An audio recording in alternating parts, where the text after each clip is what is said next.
বৌক দেখিছা গোটেই দিনটো স্কুল বুলি বাহিৰতে থাকে ঘৰৰ গোটেই কাম তুমি অকলে কৰিবলগীয়া হয় ঘৰখনত ইমানবোৰ কাম বোৱাৰী মানুহজনী হৈ তোমাক জানো অলপ কামত সহায় কৰি দিব নোৱাৰে বৌ আহিলা বোৱাৰী এনেকৈ হ'লে কেনেকৈ হ'ব কোৱাচোন তুমি স্কুল বুলিয়ে প্ৰতিদিনাখনে ৰাতিপুৱাই ওলাই যোৱা আৰু আবেলি ঘৰ সোমোৱাহি এনেকৈ ঘৰ নচলে নহয় স্কুল বুলি এটা কামত থাকিলেই নহ'ব নহয় ঘৰৰ কাম বনবোৰো কৰিব লাগিব মা এইবোৰ কথা বৌক কৈ কি লাভ এইবোৰ কথা দাদাক ক'বা আজি দাদা আহিলে মই সকলো ক'ম ৰিমি এইবোৰ কথা কি দাদাৰ কোৱা কথা নেকি দাদাটো আহিলি আজি বৌয়ে মাৰ লগত কি কৰিছে জানো চুপ মনে মনে থাক ঐ ৰুমলৈ আহ তুমি মোক মাৰিছা কিয় ঐ চুপ স্কুললৈ যাওঁ হা স্কুলত গৈ হেডমাষ্টাৰৰ লগত তোৰ কিহৰ ইমান কথা তোৰ কথা মই গম পোৱা নাই বুলি ভাবিছ চালি এৰি দিয়া এৰি দিব লাগে তোক আৰু দি আছো ৰ কষ্ট পাইছো ঐ চালি কষ্ট পাইছ এইটাৰ মানে চৰিত্ৰটো বেয়া আৰু দেখি মোৰ ল'ৰাটোৱে মনত কম দুখ শুবা লৈ ফুৰিছেনে তাইক বিয়া পাতি অনা আজি 4 বছৰ হ'ল 4 বছৰত ল'ৰা ছোৱালী এটাও নাই আকৌ তাৰ উপৰিও তাই এই শুবা হে ভগৱান মোৰ ল'ৰাটোৱে বহুত কষ্ট পাই আছে মনত তাৰ কথাবোৰ আমি গমেই পোৱা নাই মা এই দিয়ক দুচাটমান নধৰিবা একো নকবা দাদাক এই তাৰমানে স্কুলৰ বাহানা কৰি এইবিলাক লিলিমাই কৰি ফুৰে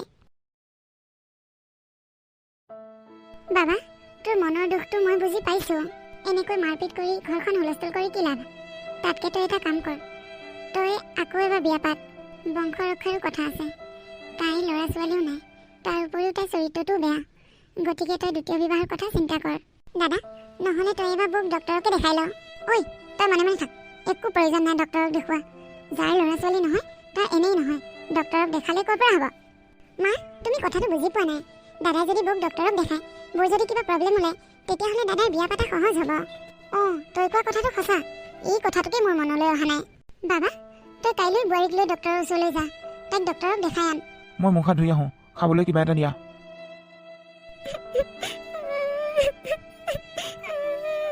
ঐ তই মোক শুবলৈ দিবি নে এনেকৈ কান্দি কাটি হুলস্থুল কৰি থাকিবি এতিয়া এই ৰাতিখন এনেকৈ বহি বহি কান্দি থাকিব নালাগে কাইলৈ ওলাবি কাইলৈ তোক হস্পিটেললৈ লৈ যাম তাৰপিছত চাম তোক মই কি কৈছোঁ শুনিছা নাই চুপ মাৰি শুই থাক আকৌ এবাৰ যদি তোক কান্দা শুনো নহয় চাবি কিন্তু আপোনালোকে এতিয়া যাব পাৰে কাইলৈ আহি ৰিপৰ্টখিনি লৈ যাবহি ভাইটি দাদা ক বৰ ভাল পাইছেনে অকণমান পাইছে মই তোৰ ওচৰলৈ বেলেগ এটা কাৰণতহে আহিছিলোঁ কিন্তু এই মাত্ৰ যে ওলাই গ'ল মানুহহাল তেওঁ তোৰ ওচৰত কিবা চিকিৎসাৰ কাৰণে আহিছে নেকি তেওঁলোকৰ হেনো বিয়া হোৱা 4 বছৰেই হ'ল ল'ৰা ছোৱালী হোৱা নাই তাকে আহিছিলে বোৱাৰীজনী মোৰ স্কুলতে শিক্ষয়িত্ৰী কৰে ল'ৰাজন অলপ সংহিয়াল তাইক কেতিয়াবা মাজে মাজে মাৰধৰ কৰে তই ভালদৰে চাই দিবিচোন সিহঁতৰ কেছটো ঠিক আছে বাৰু তই কৈছ যেতিয়া মই চাই দিম ভাইটি নহ'লে আমি অকণমান বাহিৰতে বহোৱা তোৰ লগত মোৰ কথা এটা আছিলে বাহিৰত মানে কেণ্টিনলৈয়ে ব'ল মই ৰাতিপুৱা একো খোৱাই নাই তইও কিবা এটা খাই ল'বি নহ'লে মই তোমাক মোৰ গোলপীয়া কুৰ্তিটো ধুই দিবলৈ দিলোঁ তুমি ধুই নিদিলা ন মই পাহৰিয়ে গ'লোঁ ঘৰখনৰ কামবোৰৰ প্ৰতি তোমাৰ গুৰুত্ব থাকিলেহে মনত থাকিব তোমাৰ দাদাই তোমাক এনেই নামাৰে এইবোৰৰ কাৰণেই মাৰে ভালে পাইছোঁ বোৱাৰী মোৰ চশমাযোৰ ভাল কৰি আনিলানে ভাল কৰি অনা হোৱাই নাই নহয় মই ওলাই গ'লে নিবলৈ পাহৰোঁ কিয় নাপাহৰিবা তুমি তোমাৰ ঘৰখনৰ প্ৰতি ধান্দা আছে জানো তোমাৰ কেৱল স্কুল আৰু স্কুলৰ মাষ্টৰ এই দুটা বস্তুৰ প্ৰতি তোমাৰ ধান্দা আছে মা আপুনি এইবোৰ কি কৈ থৈ গ'ল মায়ে যি কৈছে একদম ঠিক কথা কৈছে তোৰ এই মাষ্টৰনীগিৰিৰ লেভেল আমাৰ ইয়াত কোনো নাচায় এইবোৰ যদি মাষ্টৰনীগিৰি চেলাব খুজিছ তেতিয়াহ'লে মাৰ ঘৰত যাবি তাত তই মাষ্টৰনীগিৰি দেখাবি আমাৰ ইয়াত নহয় সাগৰ মই স্কুল যাওঁ আজি ডক্টৰে মাতিছিল নহয় তুমি যাবা ৰিপৰ্টটো লৈ আহিবাগৈ আমাৰ মাষ্টৰনী বাইদেউ স্কুল যাব হ'লেই নেকি সাগৰ বহুত হৈছে হ'ব মনে মনে থাকা মিষ্টাৰ সাগৰ বৰুৱা মই আপোনাৰ গোটেই ৰিপৰ্টখিনি ভালদৰে চালোঁ ইয়াত আপোনাৰ পত্নীৰ একো প্ৰব্লেম নাই প্ৰব্লেম আপোনাৰহে আছে তেওঁ আপোনাৰ কাৰণে মাতৃ হোৱাৰ সৌভাগ্যকণ হোৱা নাই ছাৰ আপুনি এয়া কি কৈছে হয় আপুনি ঠিকেই শুনিছে আপুনি কেতিয়াও সন্তান জন্ম দিব নোৱাৰিব ছাৰ চিকিৎসা কৰিলে ভাল হ'বনে নহ'ব নাই এইটো প্ৰব্লেম চিকিৎসাত ভাল নহ'ব ঠিক আছে আপুনি এতিয়া যাব পাৰে মোৰ বেলেগ কেছ আছে কি হ'ল কিয় এনেকৈ বহি আছা ডক্টৰৰ ওচৰলৈ গৈছিলা ডক্টৰে কি ক'লে লাজ পোৱা নাই সুধিব আহিছ ডক্টৰে কি ক'লে মানে কি এতিয়াও বুজি পোৱা নাই প্ৰব্লেমটো মোৰ নহয় প্ৰব্লেম তোৰ তই কেতিয়াও সন্তান জন্ম দিব নোৱাৰ কি নাই মই আকৌ ডক্টৰক দেখাম ঐ চুপ মই কি মিছা কথা কৈছোঁ মোক তই বিশ্বাস নকৰ ন এইবিলাক চব পাপৰ ফল স্কুলত গৈ মাষ্টৰৰ লগত পাপ কৰিছ গতিকে এতিয়া পাপৰ ফল মই ভুগিব লগা হৈছে হে ভগৱান মই এইবোৰ কি শুনিছোঁ মই আগতীয়াকৈ গম পাইছিলোঁ এইজনী বাজি হে প্ৰভু মোৰ ল'ৰাটো এতিয়া কি গতি হ'ব হে ভগৱান, মোৰ বংশৰ কি হ'ব এতিয়া? এইজনীয়ে মোৰ গোটেই ঘৰখন শেষ কৰি পেলালেহি।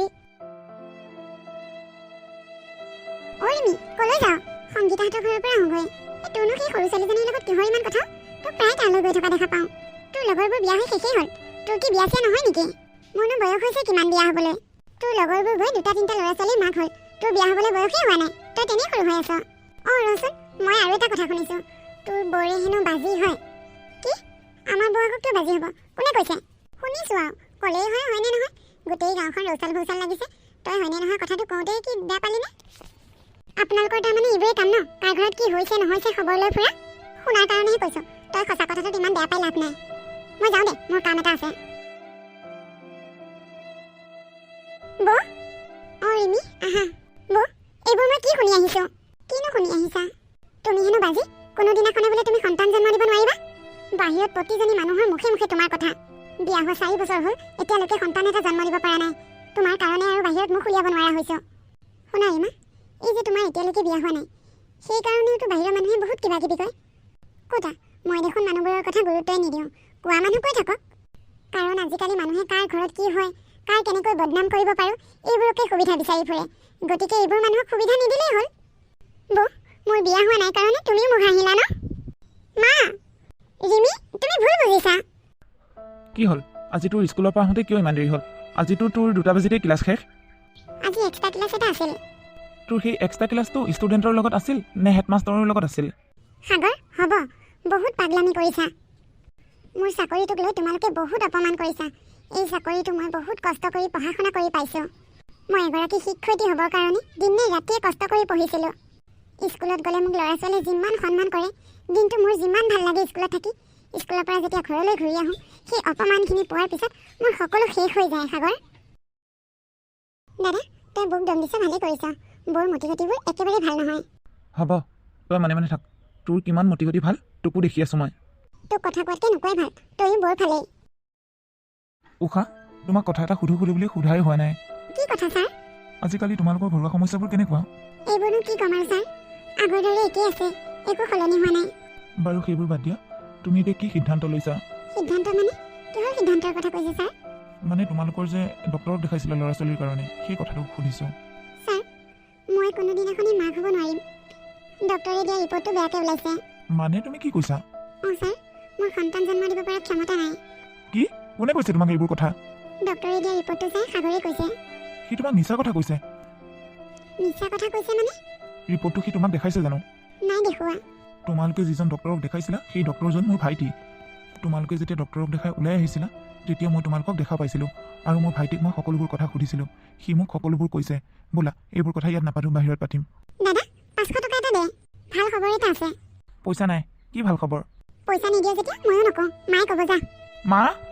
কি হ'ল? ভণ্টিয়ে কি ভাল খবৰৰ কথা কৈছে? মই নকওঁ, ভিতৰত বোৱাৰী আছে, বোৱাৰীয়ে ক'ব যা। বাহিৰত মা আৰু ভণ্টিয়ে ক'লে কিবা ভাল খবৰ আছে। কি খবৰ? কি? মা আৰু ভণ্টিয়ে তোমাৰ খবৰটো দিলে নেকি? মই দিম বুলি ভাবি আছিলোঁ।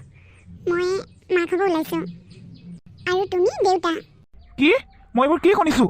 কেতিয়াও হ'ব নোৱাৰে। আৰে, ইমান দিনৰ মূৰত আমাৰ ভাল খবৰটো ওলাইছে। মই ভাবিছিলোঁ খবৰটো শুনি তুমি ভাল পাবা। তোমাৰ খঙে উঠিছে দেখোন। চুপ, মনে থাক। তোৰ চৰিত্ৰটো যে এটা নষ্ট চৰিত্ৰ, মই বুজি পাব আৰু বাকী নাই। ঐ, সঁচা কথা ক, তোৰ গৰ্ভত থকা এই সন্তানটোৰ দেউতা কোন? হেডমাষ্টাৰ নহয়? সাগৰ, কি কথা কৈছা? তুমি মোৰ স্বামী, আৰু মোৰ গৰ্ভত থকা সন্তানটো তোমাৰ নহয়, হেডমাষ্টাৰৰ কি হ'ব? ঐ, মোৰ মাথা গৰম নকৰিবি, মনে থাক তই। মই মাক হ'বলৈ ওলোৱা খবৰটো শুনি তুমি ভাল পোৱা নাই ন? হ'ব দিয়া, মই যিহেতুকে এগৰাকী নষ্ট চৰিত্ৰ মহিলা, মই তোমালোকৰ দৰে ভাল মানুহৰ লগত ইয়াত থাকিব নোৱাৰিম। মই যাওঁ। হে ভগৱান, এইবোৰ কি হৈ আছে তাৰমানে? বোৱাৰী, কলৈ যোৱা? বোৱাৰী, এইটো গাত তুমি আৰাম কৰি থাকিব লাগে, এনেকৈ ঘূৰি ফুৰিব নালাগে নহয়। যোৱা, ভিতৰলৈ যোৱা আকৌ। বোৱাৰীয়ে মোৰ কথা নুশুনিলে দেখোন।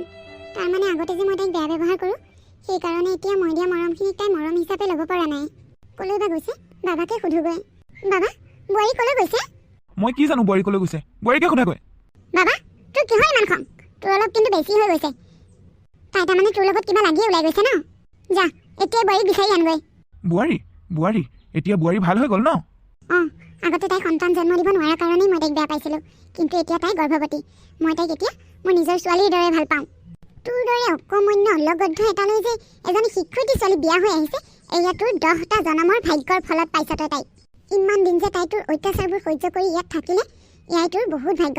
তাই এইখন ঘৰৰ লখিমী বোৱাৰী। লখিমী বোৱাৰী? লখিমী? তাই এজনী কুলক্ষণী। তাই পেটত থকা সন্তানটো মোৰ নহয় মা। কোনে কৈছে তোক? কোনে ক'ব লাগে? মই নিজেই জানিছোঁ। ডক্টৰক যে দেখাইছিলোঁ সেই ৰিপৰ্টবোৰেই প্ৰমাণ। তাই গাত সন্তান জন্ম দিব পৰা শক্তি আছে। আচলতে সেই শক্তি মোৰ গাতহে নাই। মোৰ গাত যিহেতুকে সন্তান জন্ম দিব পৰা শক্তি নায়েই, তেনেহ'লে তাই গৰ্ভত মোৰ সন্তান কেনেকৈ জন্ম হ'ব? কি? অ' মা, এতিয়া গম পালা? তাই এজনী নষ্ট চৰিত্ৰৰ মহিলা। মিছা কথা। তই তাৰমানে এইবাৰ আহি ঘৰ ওলাইছহি ন? কি হ'ল? তহঁতৰ স্কুলৰ মাষ্টৰনীক তই দেখা পোৱা নাই কাৰণে ঘৰ পালিহি নেকি? সাগৰ, বহুত হ'ল, বহুত সহ্যও কৰিলোঁ। এতিয়া আৰু সহ্য নকৰিম। কি কৰিবি তই মোক? মোৰ পত্নী গৰ্ভৱতী হ'ল কেনেকৈ হা? মোৰ পত্নীক গৰ্ভৱতী বনালি তই ন? তুমি উষাৰ স্বামী বুলিহে মই ইমান সময় সহ্য কৰি আছোঁ, নহ'লে তোমাক চলত দাঁত ছিগি দিলোঁ হয় মই। উষাৰ দৰে এজনী পবিত্ৰ নাৰীক তুমি ইমান অপযক দিছা? সঁচা কথা কোৱাৰ কাৰণে মই অপযক দিয়া হ'ল ন? তুমি একো সঁচা কথা কোৱা নাই। তুমি এতিয়াও মিছাৰ মাজতেই আছা। উষা প্ৰকৃততে গৰ্ভৱতী নহয়। তাইক গৰ্ভৱতী হোৱা বুদ্ধিটো ময়ে দিছোঁ। আচলতে সন্তান জন্ম দিব পৰা শক্তি তোমাৰ গাতেই নাই। আৰু তুমি ইমান দিনে উষাৰ গাত বদনাম জাপি তুমি মুক্ত মনে ঘূৰি ফুৰিছা ন? ঐ, তোক কোনে কৈছে হা মোৰ সন্তান জন্ম দিব পৰা শক্তি নাই বুলি? ডক্টৰে কৈছে। তোমালোকে যিজন ডক্টৰক দেখাইছিলা সেই ডক্টৰজন মোৰ ভাইটি। তুমি ইমান দিনে উষাক মিছাৰ মাজত ৰাখিছিলা, আৰু মই এই কথাবোৰ জনাৰ কাৰণে সকলোবোৰ কথা উষাক কৈ দিলোঁ। আৰু এই নাটকখন কৰিবলৈ ময়ে উষাক বুদ্ধিটো দিছিলোঁ। যদি উষাই এই নাটকখন নকৰিলে হয়, তেনেহ'লে তোমাৰ ঘৰৰ মানুহবোৰক তুমি আজিও মিছাৰ মাজতেই ৰাখিলা হয়। বেচেৰি সহজ সৰল পাই তোমালোকে বহুত অত্যাচাৰ কৰিলা। তুমি ভবাৰ ধৰণে তাই এজনী নষ্ট চৰিত্ৰ বোৱাৰী নহয়, তাই এজনী লক্ষী বোৱাৰী। বাবা, তই যা, মোৰ বোৱাৰীজনী ক'ত আছে বিচাৰি লৈ আহগৈ। তাই বিয়া হৈ অহাৰ পৰা এইখন ঘৰত আমাৰ পৰা কোনোদিনাখনেই সুখ নাপালে। এতিয়া সকলোবোৰ কথা গম পাইছোঁ যিহেতুকে তাইক আৰু আমি দুখ দিব নোৱাৰোঁ। তাইক মই বাছ ষ্টেণ্ডত পাই লৈ আহিছোঁ।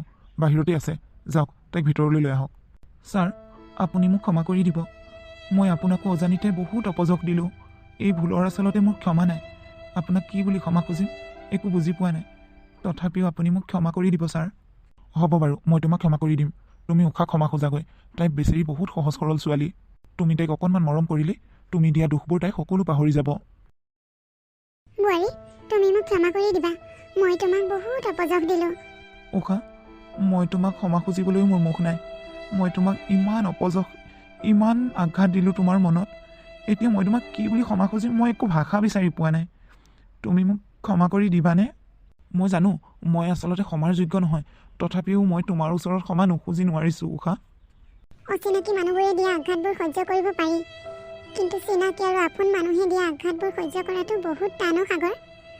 তথাপিও তুমি মোৰ হাজবেণ্ড, মই তোমাক ক্ষমা কিয় নকৰিম? এইখনেই মোৰ আপোন ঘৰ। মই তোমালোকৰ সকলোকে ক্ষমা কৰি দিছোঁ। উষা, আগতে হৈ যোৱা ঘটনাবোৰ এটা বেয়া সপোন বুলি পাহৰি যোৱা, আৰু আমি আমাৰ জীৱনটো এতিয়াৰ পৰা নতুনকৈ আৰম্ভ কৰিম। তোমাক মই কোনোদিনাখনেই তোমাৰ মনত দুখ নিদিওঁ। মোৰ পৰা তুমি সদায় মৰম পাবা। মাজনী, আহা, ভিতৰলৈ আহা।